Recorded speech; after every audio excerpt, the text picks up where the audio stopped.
નમસ્તે વિદ્યાર્થી મિત્રો, વેદમાતા ટ્યુશન ક્લાસમાંથી હું બિંદુબેન ત્રિવેદી આજ ધોરણ 9 ગણિત પ્રકરણ નંબર 1 હું તમને શીખવીશ. પ્રકરણ ચાલુ કરતાં પહેલાં હું આપને સંખ્યા રેખાનો પરિચય આપવા માગું છું. સંખ્યા રેખાથી આપ થોડા ઘણા પરિચિત તો છો જ. આ સંખ્યા રેખા તમને ખબર જ છે કે 0 જમણી બાજુ 1 2 3 4 5 આમ ઇન્ફિનિટી સુધી આવતું હોય છે. એ જ રીતે ડાબી તરફ -1 -2 -3 -4 આ રીતે ડાબી તરફ પણ ઇન્ફિનિટી સુધી આવતું હોય છે. એમાં આપણે લઈએ કે આ બધી સંખ્યાઓ 0 પછીની બધી સંખ્યાઓ અહીં 1 2 3 આ બધી સંખ્યાઓ છે તે પ્રાકૃતિક સંખ્યા છે.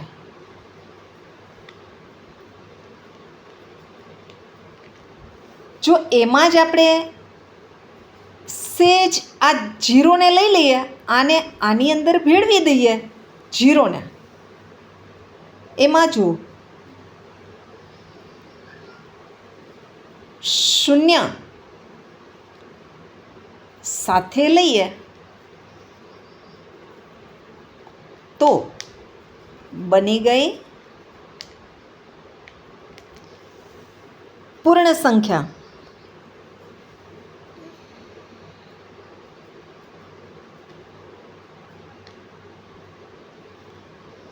પ્રાકૃતિક સંખ્યા n, પૂર્ણ સંખ્યા w એટલે કે હોલ નંબર. એ જ રીતે હજુ પણ આપણે ડાબી તરફ જઈએ તો આપણને -1 -2 -3 -4 આવી સંખ્યાઓ મળશે. આ બધી સંખ્યાઓ છે એમાં આ બધું મિક્સ કરીએ, આ બધું ભેગું કરીએ તો આપણને પૂર્ણાંક સંખ્યાઓ મળે છે. એટલે ઋણ સંખ્યા,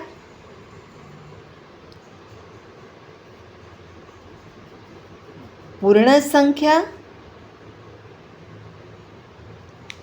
અને પ્રાકૃતિક સંખ્યા.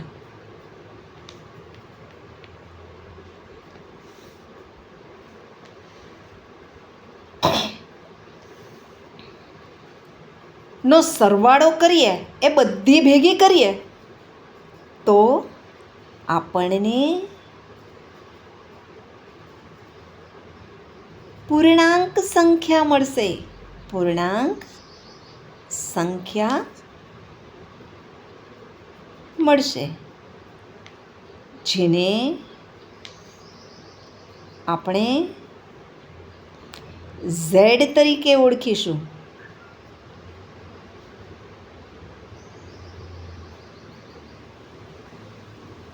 સમજાઈ ગયું?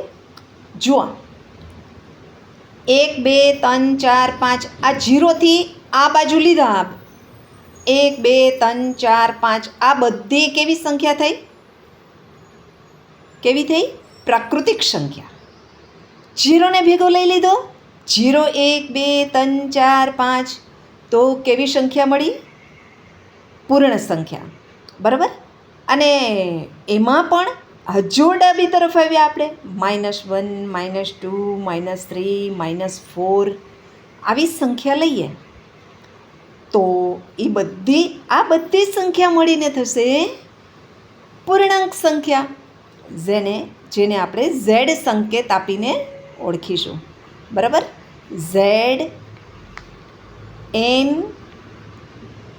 હવે જુઓ, આ n છે, n સંખ્યા એટલે 1 2 3 4 5 ઇન્ફિનિટી સુધી. એ પ્રાકૃતિક સંખ્યા છે. આ પ્રાકૃતિક સંખ્યા છે ને એને આપણે પૂર્ણ સંખ્યા ન કહી શકીએ. શું કામ? કારણ કે પ્રાકૃતિક સંખ્યામાં 0 આવતો નથી. પ્રાકૃતિક સંખ્યામાં 0 આવતો નથી, એટલા માટે આપણે તેને પૂર્ણ સંખ્યા ન કહી શકીએ. હવે એવી જ રીતે આ પૂર્ણ સંખ્યા છે, તો એને આપણે પૂર્ણાંક સંખ્યા ન કહી શકીએ. શું કામ? એની અંદર -1, -2, -3, -4 આ સંખ્યા નથી આવતી.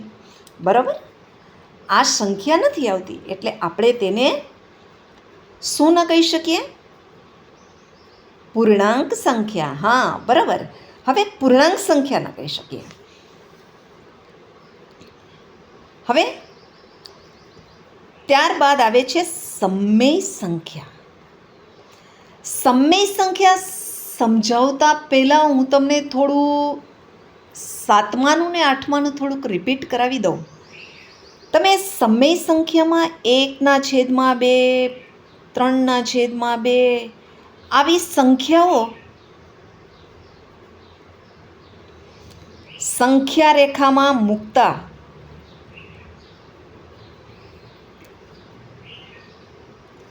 યાદ છે? હા, યાદ હશે જ તમને.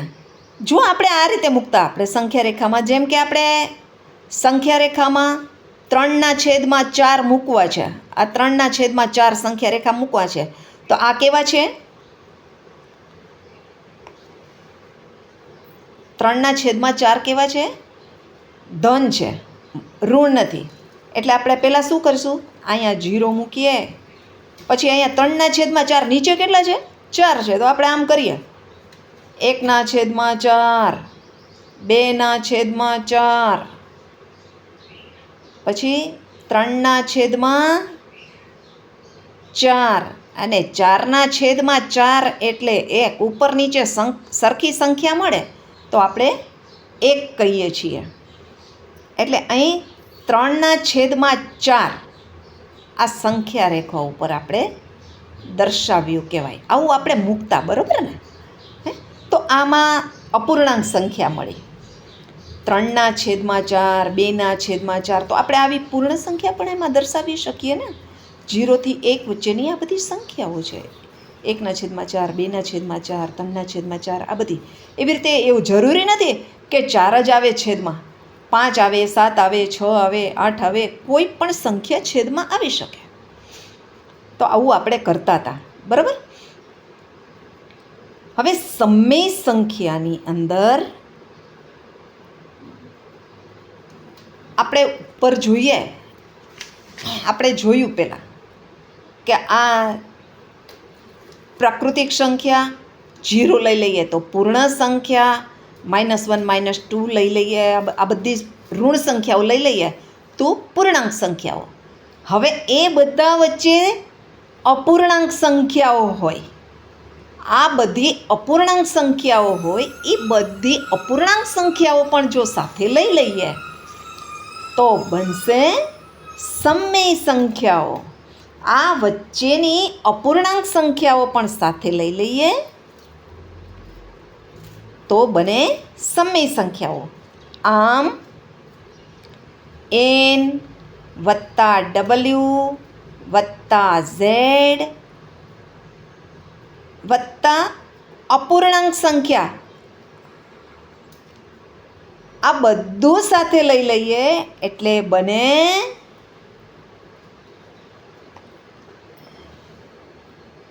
n + w + z વત્તા અપૂર્ણાંક લઈ લઈએ એટલે બનશે સમમેય સંખ્યા.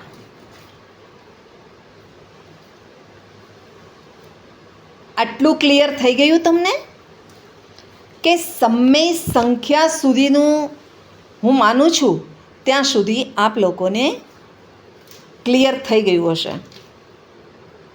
હવે આપણે સમમેય સંખ્યાને વ્યાખ્યાયિત કરીએ તો કેવી રીતે કરાય? જેનો છેદ 0 ન હોય,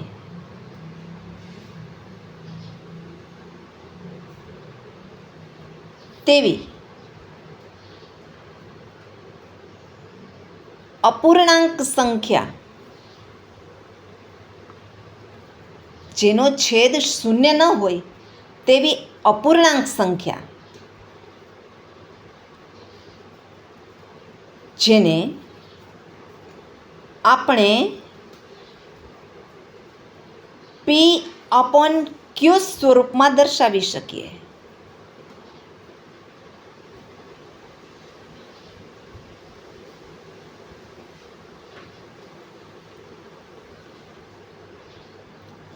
તે સમય સંખ્યા.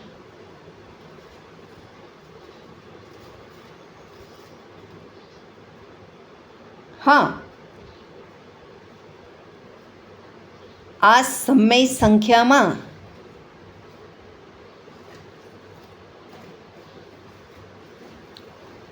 પૂર્ણ, પ્રાકૃતિક અને પૂર્ણાંક સંખ્યાનો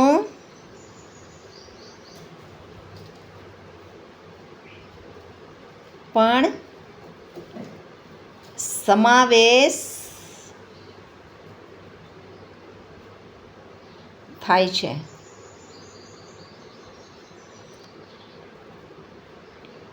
આમ n છે એ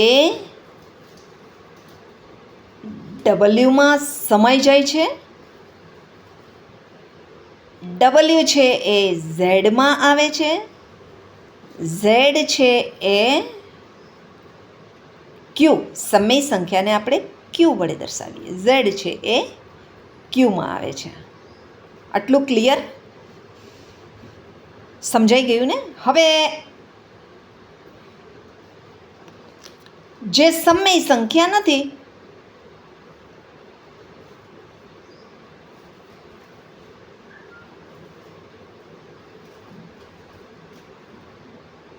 એ અસમય સંખ્યા છે.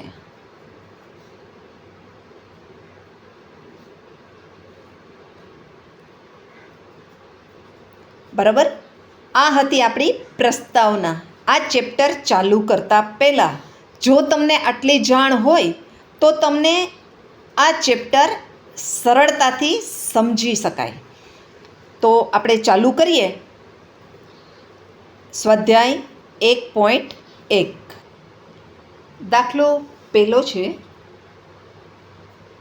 શું શૂન્ય એક સમય સંખ્યા છે?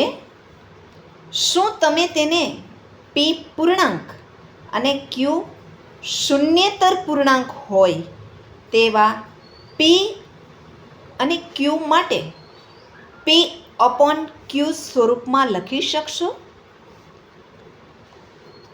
તો તમે આટલું શીખી ગયા. આપણે પ્રસ્તાવના જે શીખવાડી એના પછી તમે જ જવાબ આપી શકશો કે હા, શૂન્ય એ સમય સંખ્યા છે અને તેને 0/1 એટલે કે શૂન્યેતર થઈને શૂન્ય સિવાયની 0/0 હોય તોય ના ચાલે. 0/1 આવું P/Q સ્વરૂપમાં શૂન્યેતર, છેદ કેવો હોવો જોઈએ? આ એ લખ્યું છે શૂન્યેતર સંખ્યા એટલે શૂન્ય સિવાયની સંખ્યા. 0/1, 0/2, 0/3 આ રીતે લખી શકીએ છીએ.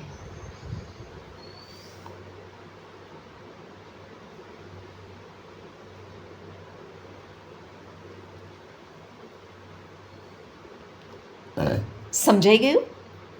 હવે દાખલો બીજો છે.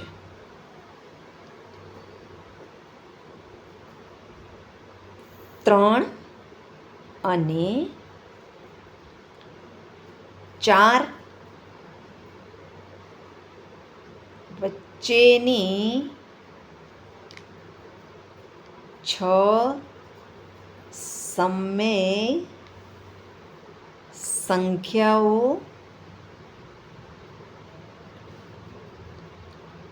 શોધો.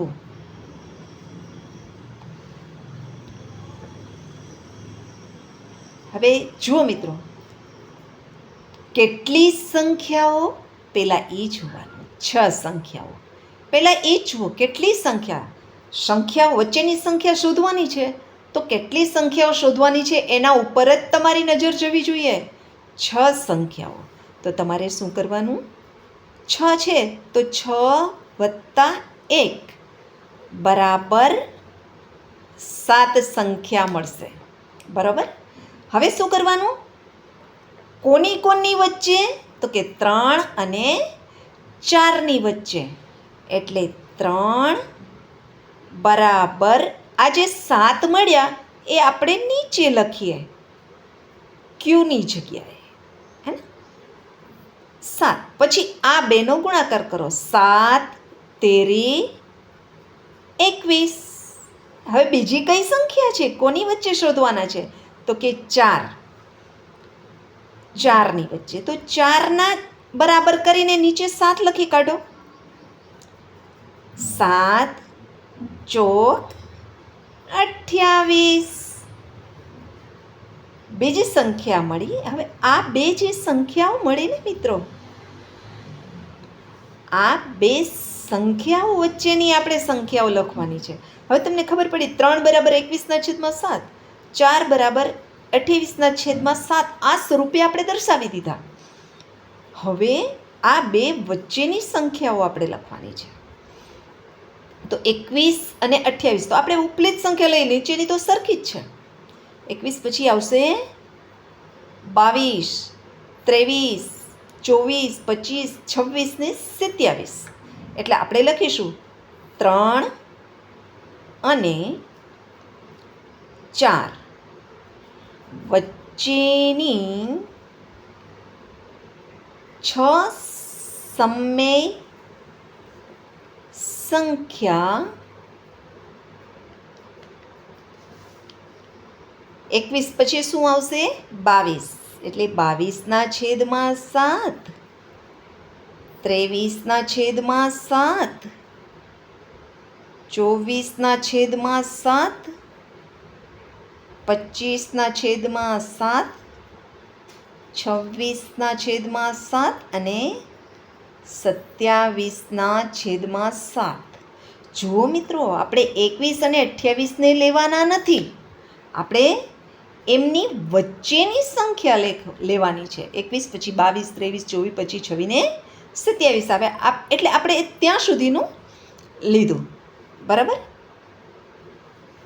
સંખ્યાઓ આ છે. બરાબર. હવે દાખલા નંબર 3. 3/5 અને 4/5 વચ્ચેની 5 સમમેય સંખ્યાઓ શોધો. તો હવે તમે જ કહો, કેટલી સંખ્યા શોધવાની છે? 5. તો આપણે પહેલાં શું કરીશું? 5 વત્તા 1 બરાબર 6.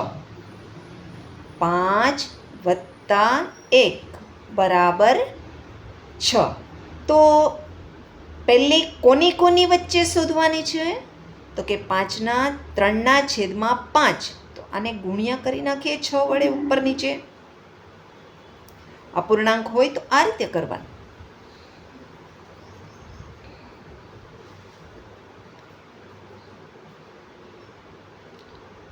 તો 6 તેરીને 18, 5 છક 30. એવી જ રીતે બીજી છે 4/5. તો 4/5 એને પણ ઉપર નીચે 6 વડે ગુણીશું તો મળશે 6 × 50 30 અને 6 ચોક 24. હવે 18 અને 24 વચ્ચેની આપણે સમય સંખ્યાઓ લેવાની છે. તો આપણે જવાબમાં લખીશું 3/5 અને 4/5 વચ્ચેની 5 સમય સંખ્યાઓ. 18 પછી શું આવશે? 19. હા, વેરી ગુડ. 19/30 અને પછી 19 પછી 20/30. અહીં આપણે 0 0 ઉડાડીએ એટલે આપણને મળશે 2/3. ત્યારબાદ 21/30. આના પણ છેદ ઉઠશે. 10×3 = 30 અને 7×3 = 21. 3 ઉડી ગયા એટલે 7/10. ત્યાર પછી 22/30 અને 23/30 છે. આના છેદ નથી ઉડતા એટલે આપણે નથી ઉડાડ્યા. સમજાઈ ગયું? બધું ક્લિયર? દાખલો ચોથો.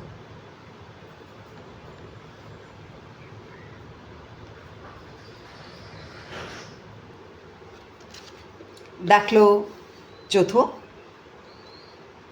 નીચેના વિધાનો સત્ય છે કે અસત્ય કારણ સહિત સમજાવો.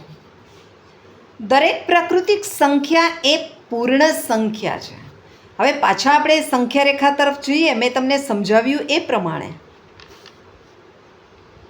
કે 1 2 3 4 5 આ બધી કેવી સંખ્યા છે?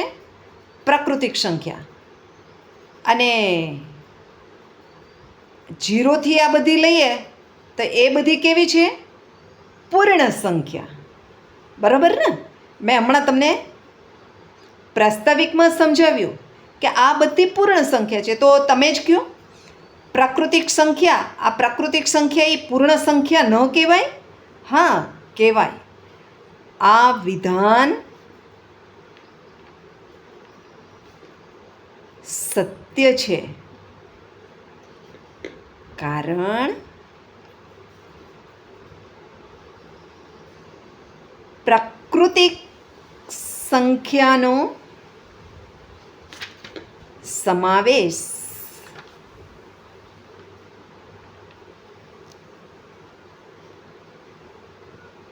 પૂર્ણ સંખ્યામાં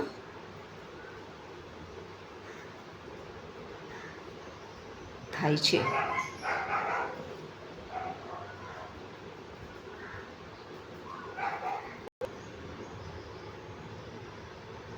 દાખલો બીજો. દરેક પૂર્ણ સંખ્યા એ પૂર્ણ સંખ્યા છે. એ પણ આપણે સંખ્યા રેખા પ્રમાણે સમજીએ તો પૂર્ણાંક સંખ્યા એટલે કઈ સંખ્યા? આપણે વચ્ચે આપણે કીધું કે -1 -2 -3, બરાબર ને? એ બધું આવતું હોય એ. ને 0 1 2 3 4 5 એ આવતું હોય. દરેક પૂર્ણાંક સંખ્યા એ પૂર્ણ સંખ્યા છે. તો પૂર્ણ સંખ્યા કહેવાય? ના કહેવાય ને. પૂર્ણ સંખ્યા તો આ 0થી અહીં સુધી જ આવે છે. તો પૂર્ણાંકમાં તો -1 -2 એ બધું આવે છે. તો ન કહેવાય. તો આપણે લખીએ આ વિધાન અસત્ય છે કારણ કે પૂર્ણાંક સંખ્યાનો સમાવેશ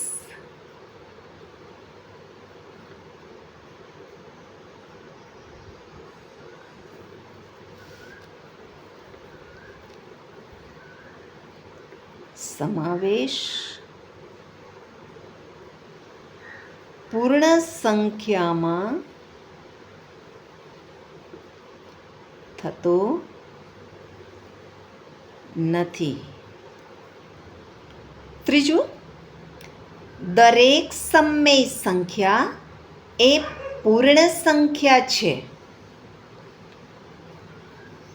આ વિધાન સત્ય છે કે અસત્ય? તો એના માટે આપણે સમય સંખ્યામાં શું આવે છે? અપૂર્ણાંક સંખ્યાઓ આવે છે. મેં તમને સમજાવ્યું ને, P/Q સ્વરૂપમાં આવતી હોય. તો સમય સંખ્યામાં અપૂર્ણાંક સંખ્યા આવે છે, જ્યારે પૂર્ણ સંખ્યામાં અપૂર્ણાંક સંખ્યા આવતી નથી. માટે આ વિધાન અસત્ય છે, કારણ કે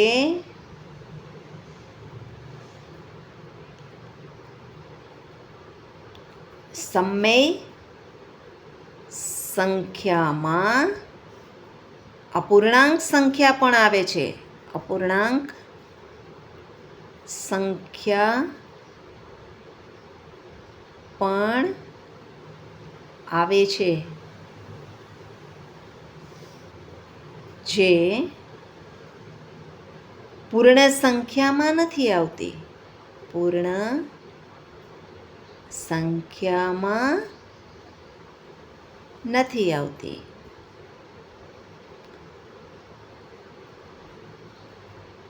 સમજાઈ ગયું ને મિત્રો? જો તમને મારો આ વિડીયો પસંદ આવ્યો હોય તો લાઈક કરજો, સબસ્ક્રાઈબ કરજો અને શેર પણ કરજો. Thank you.